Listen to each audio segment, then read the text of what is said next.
성도 여러분 안녕하세요. 유지훈 목사입니다. 바이블 아카데미 시작한 지가 이제 5주째가 되고 오늘이 마지막 시간이 되었습니다. 갈라디아서 개관 5번째 시간이 되었는데요. 오늘은 새로운 피조물이라고 하는 또 갈라디아서의 핵심 주제 중에 하나인데요. 이 내용을 가지고 갈라디아서 6장의 내용을 중심으로 그리고 잠깐씩 5장과 그 앞부분에 있는 내용들을 조금씩 참조해 가면서 같이 함께 공부해 보려고 합니다.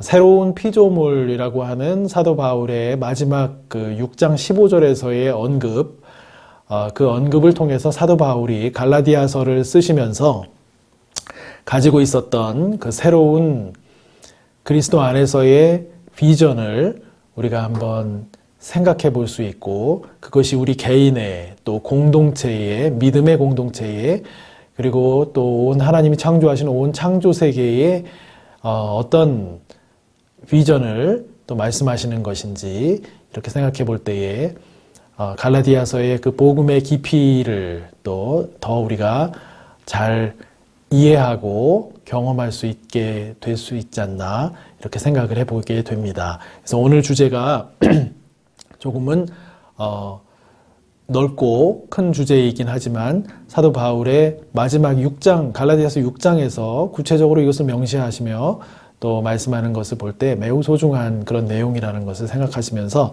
또 갈라디아서 지금까지 공부하셨던 것들을 부분적으로 또 한번 정리가 되어지시는 그런 시간이 되시면 좋을 것 같습니다. 그럼 저와 함께 갈라디아서 마지막 시간 새로운 피조물이라는 내용으로 함께 공부해 보시기를 시작하시겠습니다. 새로운 피조물, 헬라어 단어로는 카이네 크티시스라고 이렇게 말할 수 있습니다.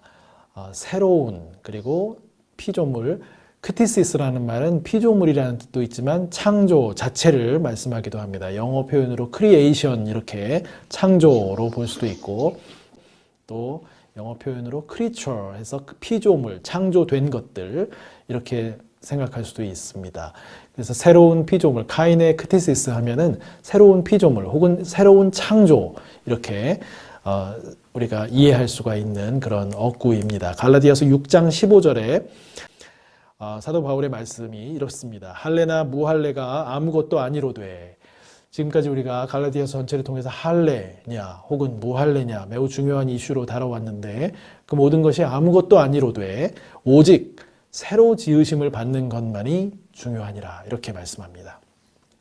새로 지으심을 받는 것, 새로운 피조물이 되는 것, 또 새로운 피조물로 되어가는 것, 지속적으로 되어가는 것, 이런 것들을 사도 바울이 매우 중요시하게 여기셨다라는 것을 우리는 이 말씀 구절을 통해서 또 생각해 보게 되고, 갈라디아서 전체의 내용을 통해서도 이 구절이 얼마나 깊은 의미를 가지고 있는지를 생각해 보게 됩니다. 그런 점에서 갈라디아서의 핵심 저술 동기 중에 이 새로 지으심을 받는 것, 새로운 피조물, 이것이 사도 바울로 하여금 이런 갈라디아서의 편지를 쓰게 만드신 핵심 동기가 되었다라고도 볼 수가 있다라는 말씀이죠. 이 새로 지음을 받는 것, 성령님하고 깊이 관계가 되어 있는 말씀입니다. 우리가 그리스도를 통해서 성령님과 함께하는 삶을 살게 되는 은혜를 입었습니다.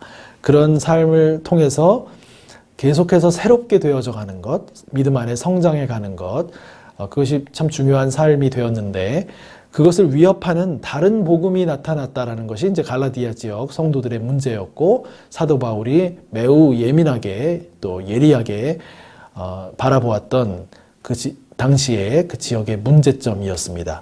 다른 복음이라고 할 때 여기서는 우리 갈라디아서에서는 할례를 강조하고 또 율법 준수로 이방인 그리스도인들도 유대인처럼 유대교 방식으로 들어와야 된다라는 그런 주장, 그런 가르침을 말씀하는 것이죠. 그런 다른 복음에 대해서 사도 바울은 복음의 진정성을 훼손시킨다라는 점에서 매우 분노하였고, 갈라디아서 전반을 통해서 그 거짓 교사들의 주장을 반박했던 것을 우리가 생각해 보게 됩니다. 거짓 교사들의 이런 주장을 반박했던 사도 바울의 모습, 우리가 핵심 주제로 다루었던 성령님에 대한 바른 이해, 성령님을 바로 알게 되면 그런 할례나 율법 준수로 다시 매여서 들어가는 그런 삶에 대해서 우리가 비판적으로 보게 되고 그런 삶으로 가지 않게 된다라는 것이죠. 그런 내용으로 사도 바울은 성령님에 대한 바른 이해를 갈라디아서 전반을 통해서 또 우리에게 가르쳐 주시는 바가 있었습니다. 우리가 두 번째 시간, 갈라디아서 개관 두 번째 시간에 다루었던 문제이기도 합니다. 그런가 하면 또 언약 가족이 누구인가 하는 문제를 또 사도 바울이 중요하게 다루었죠. 갈라디아서에서요. 그것은 혈통의 아브라함 혈통의 육신의 자손들이 하나님의 백성이었던 구약시대의 생각과는 달리 예수 그리스도께서 오신 이후에 하나님의 그 언약 가족의 범위가 달라진 것이죠. 성격이 달라진 것입니다.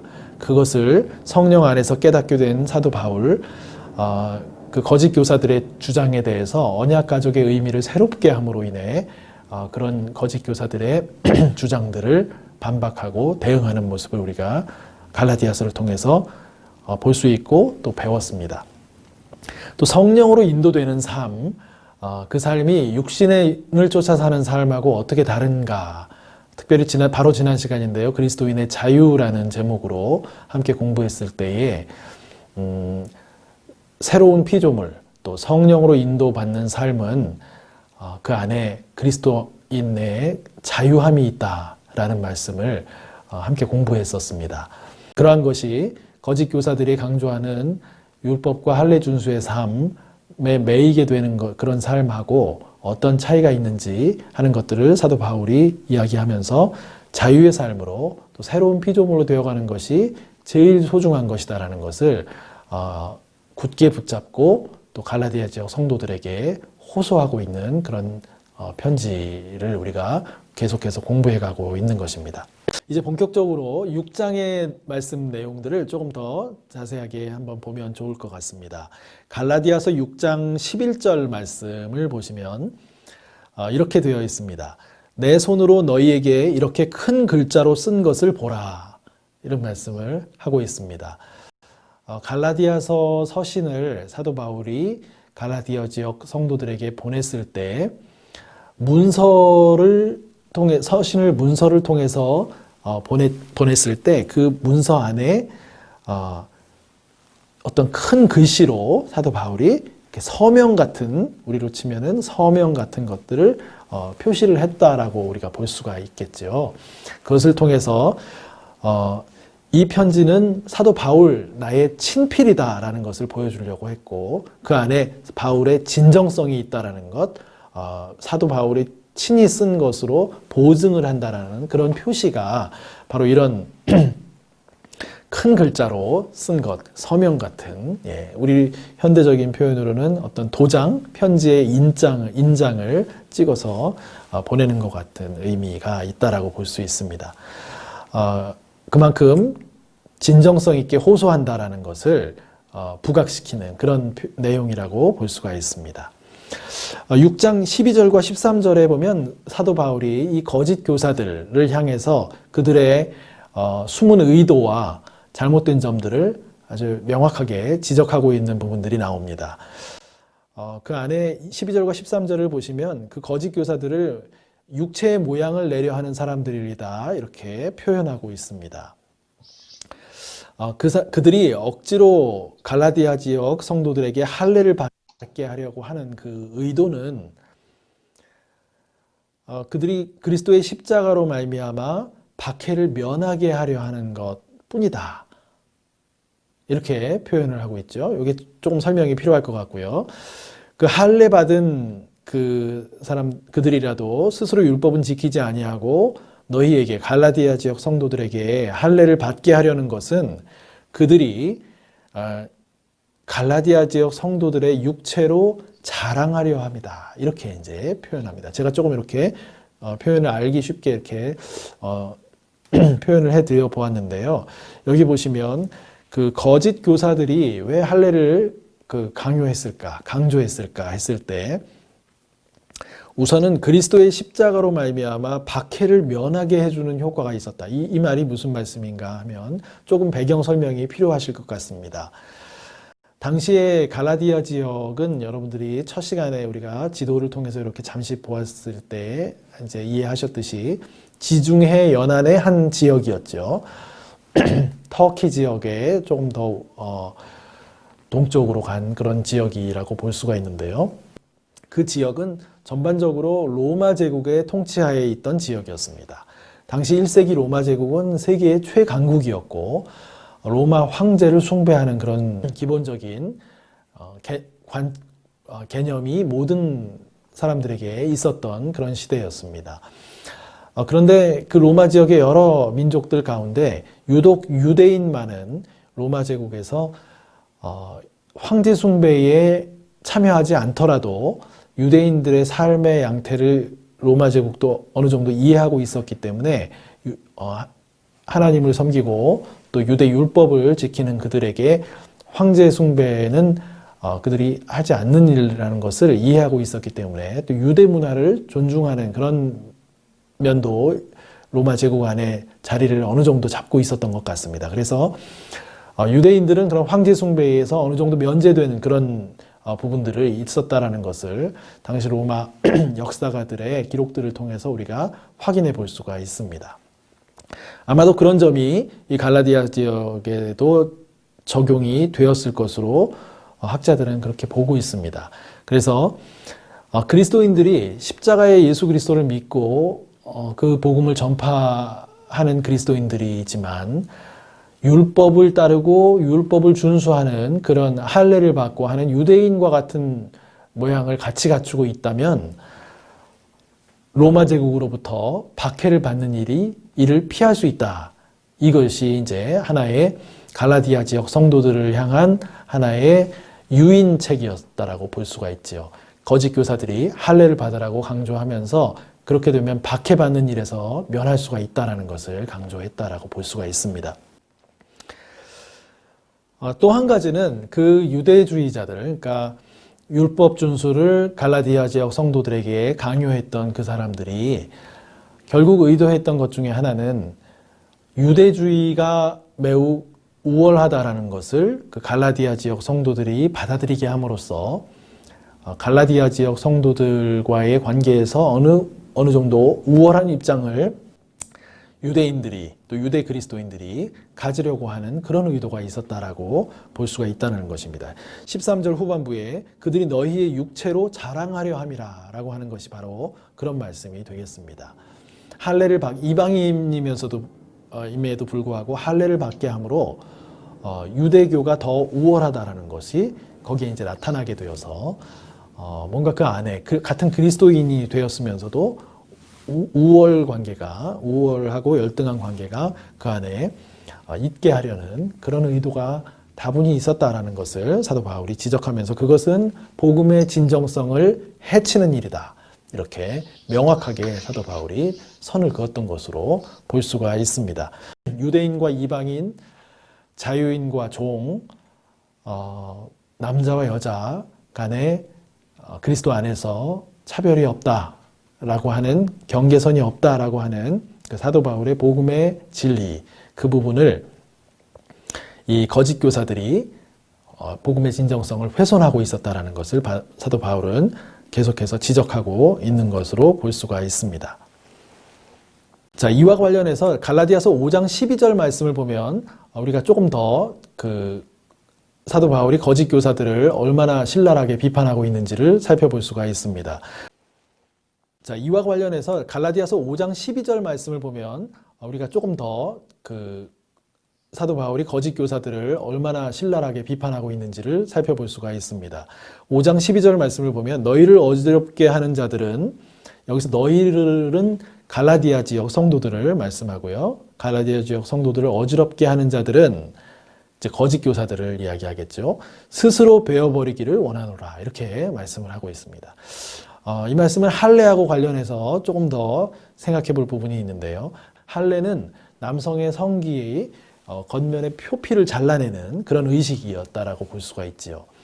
그것을 지금 무던히도 강조하고 있는 거짓 교사들을 향해서 사도 바울이 그렇게 갈라디아 지역 성도들을 혼란하게 하고 있는 그들, 거짓 교사들, 그들은 스스로 베어버리기를 원하노라. 여기서 베어버리기라는 것은 거세하는 것을 말씀합니다. 표피의 절단이 아니라 아예 성기 전체를 거세해버리는 것, 그렇게 해버리기를 바란다라고 아주 돌직구를 던지는 그런 표현이라고 이렇게 할 수가 있을 것 같습니다. 그만큼 사도 바울은 복음의 진정성을 훼손시키는 그 거짓 교사들의 가르침에 대해서 분노했고 복음의 진정성 때문에 그랬던 것을 우리가 생각해 볼 수가 있습니다. 이러한 사도 바울의 모습은 갈라디아서 1장 초반에 8절과 9절에도 나타나는 것을 볼 수가 있는데요. 거기에서는 이러한 율법과 할례를 강조하고 다시 그쪽으로 돌아오게 하는 그런 가르침들을 다른 복음이라는 표현으로 사도 바울이 말씀하고 있습니다. 다른 복음을 전하는 자들이 있는데 다른 복음은 없다. 다른 복음을 전하게 되는 때는 그들이 저주를 받을 것이다. 1장 8절에 그렇게 말씀하시죠. 우리나 혹은 하늘로부터 온 천사라도 우리가 너희에게 전한 복음 외에 다른 복음을 전하면 저주를 받을지어다. 9절에서는 내가 지금 다시 말하노니 만일 누구든지 너희가 받은 것 외에 다른 복음을 전하면 저주를 받을지어다. 아주 신랄한 표현을 쓰고 있는 것을 보는데 5장 12절에서 아주 스스로 베어버리기를 원하노라는 표현도 그와 연장선상에서 우리가 생각해 볼 수가 있습니다. 이 시점에서 우리가 한 가지 더 생각해 볼 수 있는 부분은 사도 바울이 이 할례를 강조하는 사람들을 이렇게 비판했던 이유, 복음의 진리를 훼손하는 것, 그것이었는데 갈라디아서에서 말씀하는 복음의 진리의 핵심적인 내용은 하나님의 백성이 더 이상은 민족적 이스라엘에 국한되는 것이 아니다. 이방인들에게 그 하나님의 백성의 길이, 언약 가족의 길이 열리게 되었다. 그리스도를 통해서. 그것이 원래부터의 하나님의 계획이셨고 뜻이셨다라는 것이, 그리고 그것이 그리스도를 통해서 온전하게 이루어졌다. 십자가의 죽으심을 통해서, 부활을 통해서. 그것이었는데 이 거짓 교사들이 할례를 강조하게 된다라는 것은 바로 이방인들과 유대인의 그 경계를 넘어서는 복음의 진정성을 막는 일을 하게 된다라는 것을 말씀하고 있는 것이고요. 우선적으로 또 한 가지는 할례는 남성들이 받는 것이었습니다. 그리고 그것을 통해서 어느 정도 이 남성이 여성보다 우월하다는 것을 이렇게 표현하게 되는 그런 문화적인 성격이 있었던 것이죠. 암묵적으로 남성 위주의 그 문화로 가게 되는 것이 이 상징적인 것이 할례였다라고 이렇게 볼 수가 있습니다. 그런 점에서 할례를 중요한 것이 아니다라고 말씀한 그 사도 바울의 그 가르침, 그것은 복음의 진리, 남성과 여성에게도 차별이 없는 것, 그것하고도 관련이 되는 그런 표현이라는 것을 또 말씀드릴 수가 있습니다. 복합적인 내용이 할례가 가지고 있는 의미가, 율법 준수가 갖고 있는 의미가 복합적으로 유대인과 이방인의 문제에서, 남성과 여성의 문제에서 그 부분들이 같이 작용하고 있다는 것을 우리가 또 보게 됩니다. 조금 복잡하셨는지 모르겠지만 그런 내용들이 있다는 것을 생각해 주시면 좋을 것 같고요. 이제부터는 그 마지막 주제, 핵심 주제인 새로운 피조물에 대해서 조금 더 한번 살펴보고 강의를 좀 마무리할까 합니다. 이 새로운 피조물, 세 가지 차원에서 우리가 생각을 해볼 수가 있습니다. 하나는 우리 개인적인 차원입니다. 우리가 이해하듯이 성령께서 신자의 삶에 오심으로 그리스도의 생명 안에 우리가 있게 된 것, 새로운 피조물의 시작이라고 말씀드릴 수가 있습니다. 이전까지 살아왔던 육신적인 삶, 육신적인 생각, 이것에 대해서는 이제 점점 그 맛이 잃어져 가고 죽어간다는 표현도 쓸 수가 있습니다. 그것과는 점점 멀어지게 되고 하나님께서 보여주시는, 하나님께서 인도하시는 삶에 대해서는 점점 마음과 몸이, 행동과 말이 그쪽으로 더 가까이 가게 되는 그런 삶의 변화, 그리고 그런 삶으로의 계속해서 나아감, 이것이 바로 새로운 피조물로서의 개인의 삶이다, 이렇게 말씀을 드릴 수가 있을 것 같습니다. 사도 바울은 이것을 개인적으로, 그 사도 바울의 개인적으로 표현할 때 이렇게 갈라디아서 6장 14절에서 이렇게 표현합니다. 그러나 내게는 우리 주 예수 그리스도의 십자가 외에 결코 자랑할 것이 없으니, 이것은 이제 앞에 거짓 교사들이 율법을 자랑하고 유대주의를 자랑하는 것하고 대조적인 그런 의미에서 말씀하시는 것이죠. 그리스도로 말미암아 세상이 나를 대하여 십자가에 못 박히고 내가 또한 세상을 대하여 그러하니라, 이렇게 말씀하고 있습니다. 그리스도로 말미암아 세상, 육신의 사고와 육신의 생각과 그 가치관들이 나 자신 바울에 대해서 십자가에 못 박히게 되었다. 더 이상 효력을 미치지 못하게 되었다. 또 사도 바울, 바울이 또한 세상적인 사고와 가치관과 그 욕망에 대해서 그렇게 되었다. 그리스도로 말미암아 그렇게 되었다. 새로운 피조물이 되었다. 이렇게 말씀드릴 수가 있을 것 같습니다. 사도 바울의 개인적인 고백이라는 표현과 함께 우리 개개인에게도 또 시사하는 바가 있는 그런 말씀이다라고 생각할 수가 있고요. 이런 새로운 피조물로 살게 되는 그런 삶을 다른 말씀으로 하면 성령을 따라 산다, 성령의 인도하심을 쫓아 산다, 이렇게 할 수가 있는데, 조금 전에 말씀드린 것처럼 육신의 생각과 힘, 육신의 욕망, 계획, 이런 것들이 무력화되고 점점 멀어지고 의의 열매가 오히려 가득한 삶으로 이렇게 나아가는 것, 그것을 말씀한다고 볼 수가 있습니다. 갈라디아서 5장 16절과 또 18절에서 23절, 또 25절 말씀에 그런 내용들이 나타나고 있는데요. 특별히 이 새로운 피조물로서의 삶을 살아갈 때 그 전과의 삶에 현격한 차이가 나타난다라는 것입니다. 우리 성도님들 믿음의 삶 가운데에서도 예수님을 믿기 전과 믿은 이후의 삶의 변화를 한번 우리가 이야기해 보자고 할 때는 참 다양한 방면으로 말씀하실 것들이 있으시리라 생각이 듭니다. 사람마다 다 종류도 틀리겠죠. 나의 변화된 모습들이 어떤 것들이 있었는지 이야기할 때는 참 다양한 모습의 우리의 모습들을 나누어 볼 수 있는 것을 경험할 수가 있습니다.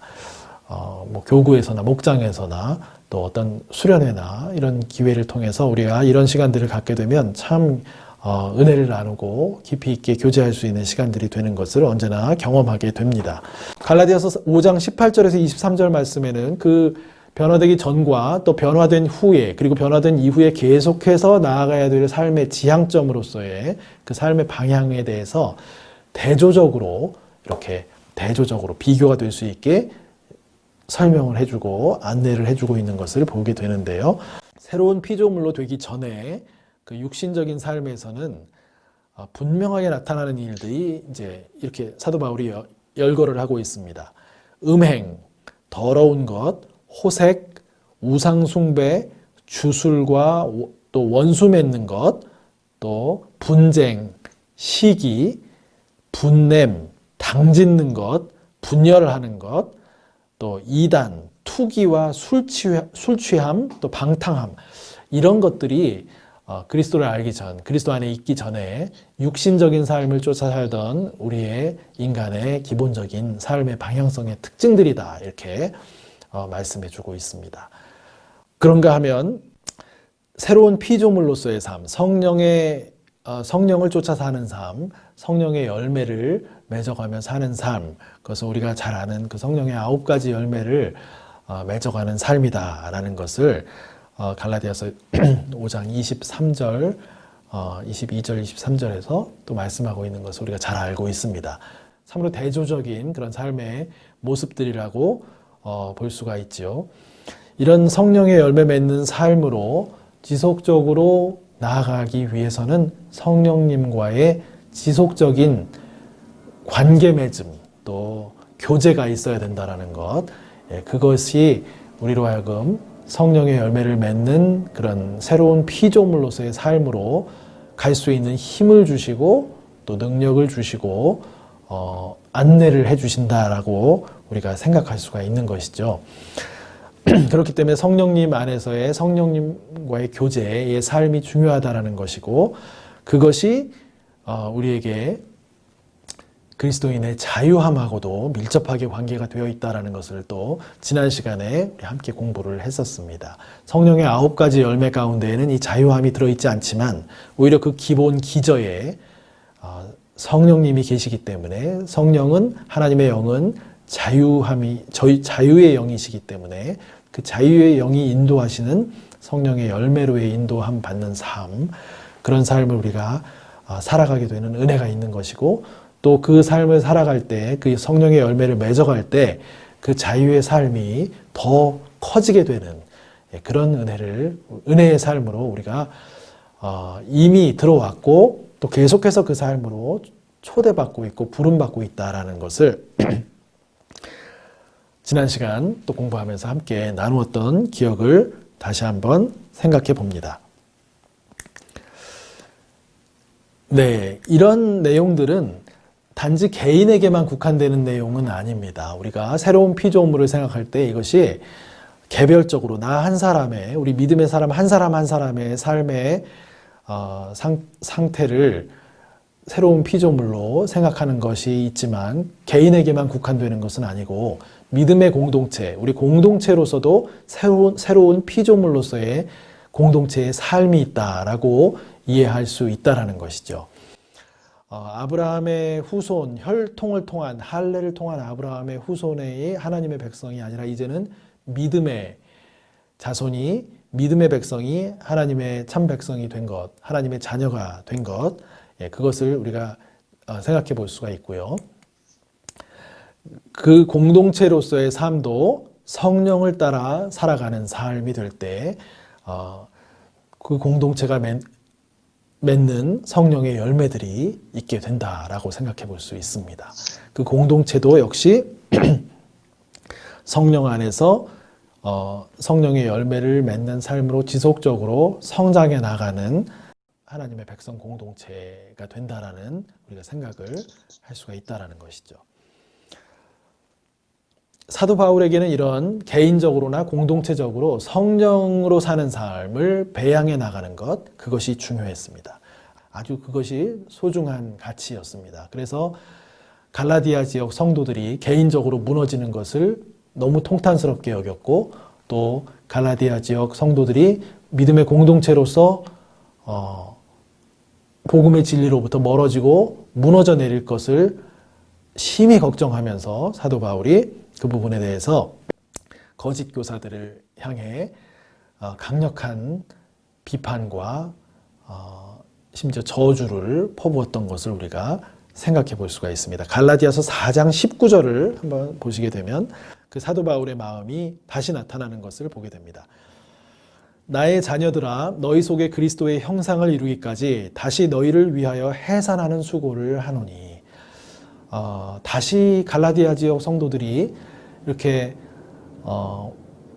복음의 진리를 떠나 할례로 또 율법 준수의 삶으로 돌아가는 것을 보면서 안타깝게 여긴 사도 바울, 다시금 그 그리스도의 형상이 그 안에 형상이 이루어지기까지 다시 양육하고 기도하고 또 그 해산하는 수고 같은 그 수고를 하겠노라고 그런 자신의 마음의 진정성을 표현하는 것을 볼 수가 있습니다. 갈라디아서 4장 19절 말씀이죠.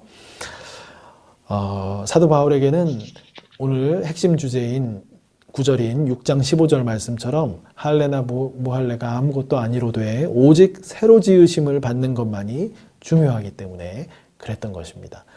새로 지으심을 받는 것, 새로운 피조물로 형성이 되는 것, 그것만이 중요한 것이다라는 사도 바울의 말씀 가운데 우리가 그 핵심을 붙잡을 수 있어야 하겠다라는 것입니다. 사도 바울에게 중요한 것은 성령으로 사는 삶을 배양하는 것이었는데, 갈라디아서 안에 그 내용 중에 핵심적인 내용은 복음의 진리를 바르게 따라가는 것. 하나님의 백성, 자녀 공동체는 유대인으로 국한되는 것이 아니라 헬라인, 즉 이방인들에게, 모든 세상 사람들에게 열려져 있는 진리였다라는 것을 사도 바울은 분명하게 붙잡고 있습니다. 유대인의 민족적인 하나님 백성 공동체, 거기에 국한되는 것이 아니었다라는 것을 사도 바울이 꿰뚫어 알게 되고, 그것을 그 복음을 전 세계를 다니며, 당시 지중해 연안의 세계를 다니며 전파했던 것, 어떤 고난이 와도, 박해가 와도 그 일을 붙들고 나아갔던 것을 볼 수가 있습니다. 네, 모든 인간관계 속에서의 경계선이 그리스도 안에서는 무력화된다라는 것을 사도 바울이 강조하고 있죠. 성령을 따라 사는 삶에서는 이러한 삶이 같이 나타난다라는 것을 사도 바울이 강조해서 말씀하고 있습니다. 대표적인 성경 구절로는 갈라디아서 3장 28절입니다. 너희는 유대인이나 헬라인이나 종이나 자유인이나 남자나 여자나 다 그리스도 예수 안에서 하나이니라. 사도 바울이 그리스도 안에서 바라보게 된 비전입니다. 놀라운 비전이죠. 하나님의 백성이 세상 만민의 믿음을, 그리스도를 믿는 사람들에게 열려지게 되었다라는 것, 그것을 사도 바울은 매우 소중하게 여기고 있음을 보게 되는 것이죠. 자, 이제 마지막으로 새로운 피조물의 한 가지 차원이 더 있습니다. 이 부분은 새로운 피조물로서의 창조 세계라고 제가 제목을 붙여봤는데요. 개인과 공동체가 새로워지는 것뿐만 아니고 하나님의 계획 안에는 이 온 세상, 하나님의 창조하시는 온 세상을 새롭게 하시려고 하는 계획이 하나님 안에, 하나님의 계획 가운데 있다라는 것을 사도 바울이 깊이 깨달았습니다. 사도 바울이 깨달은 것은 다메섹에서의 부활하신 그리스도를 통해서, 그리스도와의 만남을 통해서 그것을 깨달았다고 우리가 볼 수가 있습니다. 사도 바울이 부활하신 주님을 만나고 그 부활하신 주님이 하나님의 새롭게 하시는 그 계획의 첫 열매가 되셨다. 첫 열매이심을 경험하고 사도 바울은 부활하신 주님뿐만 아니고 그를 믿는 믿음의 사람들이 그 부활의 옷을 입게 될 날을 그 믿음 안에서, 성령 안에서 보게 됩니다. 그리고 믿음의 사람뿐만 아니고 개개인뿐만 아니고 믿음의 공동체가 새롭게 되어지는 것들의 그 비전을 사도 바울이 보게 되었다라고 볼 수가 있고요. 마지막으로 그뿐만 아니고 하나님께서 창조하신 모든 창조 세계가 하나님의 뜻 안에서 새로움을 입게 될 것이다. 하나님이 회복시켜 주실 것이다. 지금 같은 그런 어그러진 세상이 아닌 하나님 앞에 회복된, 온전하게 회복된 그런 세계가 그리스도의 부활을 통해서 사도 바울이 그것을 보게 되었고, 그것을 선포하게 되었고 전하게 되었고, 그 비전을 가지고 담대하게 복음을 선포했던 사도 바울을 우리가 생각해 볼 수 있습니다. 이와 관련해서는 사도 바울의 다른 서신 고린도 후서의 말씀 한 구절을 우리가 한번 생각해 보면 좋을 것 같습니다. 고린도 후서 5장 17절의 말씀입니다. 그런즉 누구든지 그리스도 안에 있으면 새로운 피조물이라. 이전 것은 지나갔으니 보라 새 것이 되었도다. 그리스도 안에 있으면 누구든지 새로운 피조물이 된다라는 말씀을 하고 계십니다. 누구든지라는 말씀이 또 헬라어 표현으로는 어떤 것이든지 사물로도 적용이 되는 표현이 될 수가 있습니다. 그리스도 안에 있는 것은 그 누구든지, 개인이든지 공동체든지 또 어떤 것이든지 새로운 피조물로 된다라는 것을 우리가 말씀을 통해서 또 보게 됩니다. 이전 것은 지나갔으니 보라 새 것이 되었도다. 아마 그리스도의 부활하신 몸을 경험한 사도 바울의 고백적인 내용이면서 그를 통해서 성령께서 비추어 주시는 비전을 통해 이런 말씀을 하셨던 것으로 이해하게 됩니다. 이전 것은 지나갔으니 보라 새 것이 되었도다. 자신의 삶을 돌아보아도 새롭게 변화된 모습을 발견하게 되고 공동체의 삶에서도 그런 새로운 모습을 보게 되고 또 창조 세계에 새로워지는 그런 것들을 비전으로 또 보게 되는 그것이 사도 바울의 고린도후서 5장 17절의 유명한 말씀이라고 이렇게 볼 수가 있고요. 우리가 성경 한 구절을 더 보실 수 있는데 요한계시록 신약 성경의 마지막 책이죠. 요한계시록 21장 5절에 보시면 하나님의 약속의 말씀이 요한을 통해 나타나고 있습니다. 이렇습니다. 보좌에 앉으신 이가 이르시되 보라 내가 만물을 새롭게 하노라 하시고 또 이르시되 이 말은 신실하고 참되니 이렇게 말씀하고 있습니다. 여기 보시면 하나님의 약속이 만물을 새롭게 하신다라는 그 하나님의 약속으로 나타나고 있는 것을 보게 됩니다. 사도 바울의 새로운 피조물 그리고 고린도후서 5장 17절에서 나온 그리스도 안에 있으면 누구든지 어떤 피조물이든지 새로운 피조물이다. 그것이 또 계시록의 마지막 때에 하나님께서 만물을 온전히 회복시키신다, 새롭게 하신다라는 표현과 모두가 다 연결되면서 그 뿌리는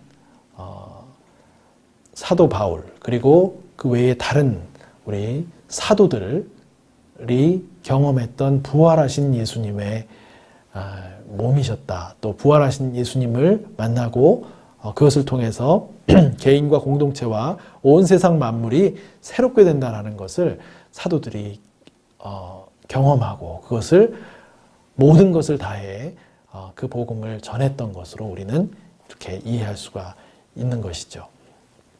그래서 오늘 새로운 피조물로서의 창조 세계까지 이 부분 우리가 좀 많이 더 신학적으로 또 신앙적으로 잘 이해하고 배워가고 또 삶에 적용해야 될 필요성이 있는 부분이라고도 생각이 됩니다. 좀 자연 환경을 잘 돌보는 것, 하나님의 백성들이 마땅히 해야 할 일들, 그런 일들에 대한 인식이 우리가 조금 더 새롭게 깊이 있게 되어져 갈 필요가 있고 그것을 통해서 하나님의 복음의 내용들을 더 잘 구현해 나갈 수 있는 그런 우리 개개인과 또 믿음의 공동체가 되어가는 것, 사도 바울의 갈라디아서 서신, 고린도 후서의 서신 뿐만 아니고 신약성경 전반의 내용들 가운데 이런 내용들이 소중하게 숨어져 있고 담겨져 있다는 것을 우리가 기억하면서 그리고 요한계시록의 마지막 말씀처럼 만물을 새롭게 하시는 하나님의 그런 일들에 또 우리가 믿는 사람들이 믿음의 공동체가 참여하는 그런 삶을 살아갈 때 보다 성경적이고 또 신앙적인 그런 삶을 우리가 잘 살아갈 수 있으리라고 생각을 합니다. 이런 성경 공부를 통해서 또 이렇게 새롭게 발견해 나가고 있는 영역들에 대해서 우리가 또 인식을 하고 나가는 것도 중요한 부분이다라고 생각이 됩니다. 사도 바울이 말씀하시는 이 은혜의 복음, 하나님의 은혜를 더 성도님들의 삶 가운데 더 가득 누리시는 그런 복된 삶이 되셨으면 참 좋겠습니다.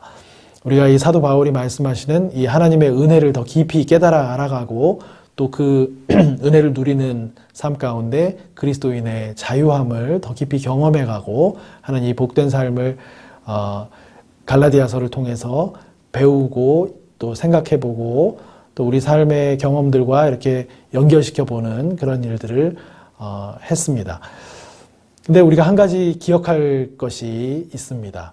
사도 바울의 이 하나님의 은혜의 복음 또 자유의 삶 이런 것들을 선포하고 전하고 있는 사도 바울의 그 삶이 그 당시의 1세기의 삶에서는 그다지 세상 사람들이 부러워할 만한 삶이 아니었죠. 고난의 삶이었고 박해가 주어지면 박해를 당해야 하는 삶이었고 매우 힘겨운 누구나 이렇게 흠모할 만한 좋은 그런 살고 싶은 바라는 삶이 아니었다라는 것을 우리가 알고 있습니다. 그렇기 때문에 사도 바울이 더욱더 위대한 분이셨다라는 것을 우리가 생각하게 되지요. 마찬가지로 하나님의 은혜를 누리는 삶 안에 또 그 자유함을 경험하는 삶 안에 우리 믿는 사람들이 잊지 말아야 할 것은 우리의 삶 가운데 하나님께서 각자가 짊어지고 가야 할 십자가의 삶이 있다라는 것이죠. 각자가 하나님 안에서 하나님이 주시는 능력에 힘입어 지고 가야 할 크고 작은 그 십자가의 삶이 있다라는 것을 우리가 또 한편 사도 바울의 삶을 보면서 기억하는 것, 이것도 매우 중요한 부분이라고 말씀드릴 수 있습니다. 그냥 거저 주어지는 자유방만함, 그런 것들이 은혜가 아니고 하나님의 은혜는 하나님께서 우리 각자에게 주신 사명, 소명, 그것들을 붙들고 허락하시는 길대로 가면서 져야 할 짐들을 또 기꺼이 지는 것, 또 그런 삶을 통해서 성령의 열매들이 제대로 나타나게 된다는 것도 우리가 말씀 가운데 또 잊지 말고 기억해야 할 부분이다라고 이렇게 말씀드릴 수가 있을 것 같습니다. 하나님께서는 그러나 우리가 감당하지 못할 만한 그런 짐을 억지로 주시는 분이 아니시고 우리가 기꺼이 기쁘게 그것들을 질 수 있을 그런 짐들을 또 주실 때가 있다라는 것을 생각해 봅니다. 그때 우리가 순종하는 마음으로 그 짐을 성령님과 함께 지고 나아가는 그런 믿음의 삶을 살아갈 때 하나님의 은혜를 더 깊이 경험하고 또 하나님께서 주시는 그 자유의 삶을 우리가 더 깊이 누리는 그런 복된 삶을 살 수 있다라는 것을 이 말씀 공부를 통해 우리가 하면서 한 사람 한 사람 다 부족하지만 성령님을 의지하면서 또 그 인도하심 가운데 우리가 공동체로서 믿음의 공동체로서 함께 나아가는 그런 믿음의 삶을 살아갈 수 있으면 참 좋겠다라는 생각을 성도님들과 함께 나누고 싶습니다. 우리 한 사람 한 사람은 약하지만 성령님께서 함께 하시면 우리의 능력으로가 아니고 하나님이 인도하시는 그 능력과 힘으로 은혜로 우리가 주어진 일들을 잘 감당할 수 있다라는 그런 확신 가운데 함께 믿음의 공동체 안에서 서로 격려하고 또 서로 배려하면서 이 길을 같이 가는 그런 성도님들 또 저의 삶이 되면 좋겠습니다. 지난 5주간 갈라디아서 개관 강의를 함께 해주신 것 감사드립니다. 이 시간에 우리 함께 나눈 그 은혜들이 우리 성도님들의 삶 가운데 지속적으로 가득하시고 풍성한 은혜의 삶이 되시기를 간절히 소망합니다. 우리 하나님의 크신 은혜가 깊고도 또 넓고도 높으신 우리 하나님의 은혜가 성도님들의 삶 가운데 함께 하시기를 기도드립니다. 이것으로 갈라디아서 개관 강의를 모두 마치겠습니다. 평안하세요. 감사드립니다.